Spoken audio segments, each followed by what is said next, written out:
প্রবাসীদের যথাযথ মূল্যায়ন ও প্রয়োজনীয় সংস্কার করে এ খাতকে ঢেলে সাজানো গেলে আগামী বছর দেশে $35 বিলিয়ন রেমিটেন্স আসবে বলে আশা জনশক্তি বিশেষজ্ঞদের। রাজধানীর এফডিসিতে ছায়া সংসদ বিতর্ক প্রতিযোগিতায় অর্থনীতিবিদ আবু আহমেদ বলেন, IMF-এর করা শর্ত মেনে ঋণ নিতে গিয়ে অর্থনীতির মৌলিক কাঠামোর বিরুদ্ধে অবস্থান নিয়েছিল বিগত সরকার। রেমিটেন্স যোদ্ধাদের মূল্যায়নের পাশাপাশি এ খাতকে আধুনিকায়ন করা গেলে IMF-এর ঋণ নেওয়ার দরকার হবে না বলে মনে করেন ডিবেট ফর ডেমোক্রেসির চেয়ারম্যান হাসান আহমেদ চৌধুরী কিরণ। মিজান শাহজাহানের রিপোর্ট। আন্তর্জাতিক অভিবাসন ও জাতীয় প্রবাসী দিবস উপলক্ষে এই ছায়া সংসদের আয়োজন করে ডিবেট ফর ডেমোক্রেসি।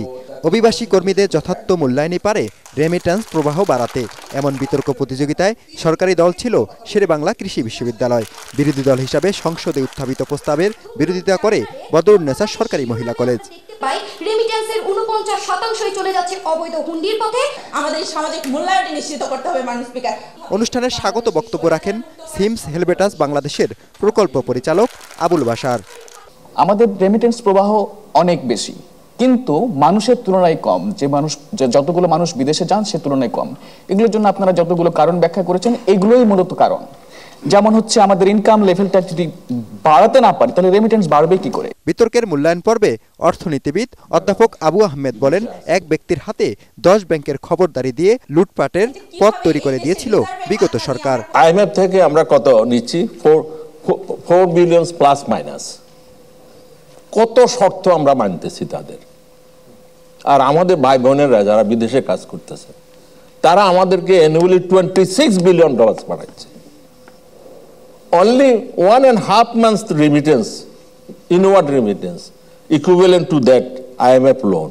ছায়া সংসদের স্পিকার ডিবেট ফর ডেমোক্রেসির চেয়ারম্যান হাসান আহমেদ চৌধুরী কিরণ বলেন, প্রবাসী আয়ের প্রণোদনা 2.5% থেকে বাড়িয়ে 4 থেকে 5% করা গেলে সম্মান দেওয়া হবে প্রকৃত হিরোদের। যারা ইথিক্যাল মাইগ্রেশন করবে, নৈতিকভাবে অভিবাসন করবে, সেই রিক্রুটিং এজেন্সিগুলোকেও যদি আমরা সমানভাবে মর্যাদা দিতে পারি, RMG খাতের মতো প্রণোদনা প্রদান করতে পারি, তাদেরকেও কিন্তু আনুষ্ঠানিকভাবে সম্মানিত করতে পারি, তাহলে আজকে এই যে সারা পৃথিবীতে 1 থেকে 1.5 কোটি মানুষ যারা পৃথিবীতে অবস্থান করছে তাদেরকে আরও বেশি তারা গতিশীল করবার জন্য চেষ্টা করবেন। আমরা যদি বেশি পরিমাণে নার্স প্রেরণ করতে পারি, আমরা ডাক্তার প্রেরণ করার চিন্তা করতে পারি, ইঞ্জিনিয়ার প্রেরণ করতে পারি, অতি দক্ষ কর্মী প্রেরণ করতে পারি, আমরা আগামী বছর 2025-এ আমরা টার্গেট রাখতে চাই $35 বিলিয়ন আমরা বাংলাদেশের রেমিটেন্স যোদ্ধাদের কাছ থেকে আমরা আহরণ করতে চাই। বক্তারা বলেন, প্রবাসীরা বিদেশে থাকলেও দেশপ্রেমের জ্বলন্ত প্রমাণ দিয়েছেন জুলাই বিপ্লবে।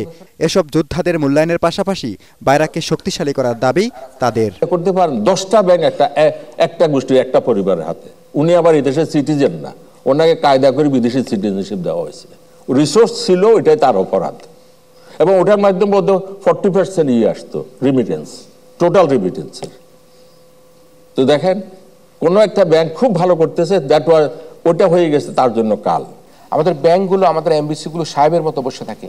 আমাদের কর্মীদেরকে সুরক্ষা করা, সার্ভিস দেওয়া, পাসপোর্ট দেওয়া, তাদের অর্থ সংগ্রহ করবার ক্ষেত্রে তাদের কিন্তু অত্যন্ত কষ্ট করতে হয়।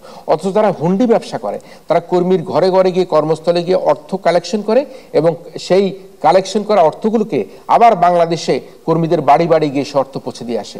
আর আমাদের ব্যাংকগুলো বিভিন্ন জায়গায় বুথ খুলে বসে আছে। যদি ব্যাংকগুলো বুথ খুলে বসে থাকে তাহলে কর্মীরা ছুটি নিয়ে সেখানে গিয়ে তার সময় নষ্ট হয়, তার কাজের ক্ষতি হয়, তার বেতন কমে যায়। সে কারণে কিন্তু অনেক সময় কর্মীরা ব্যাংকে গিয়ে অর্থ প্রেরণ করতে চায় না। বিতর্ক প্রতিযোগিতায় বিজয়ী হয় শেরেবাংলা কৃষি বিশ্ববিদ্যালয়। পরে চ্যাম্পিয়ন দলের হাতে 30,000 টাকা ও রানার আপ দলের হাতে 20,000 টাকা সহ সম্মাননা তুলে দেন অতিথিরা।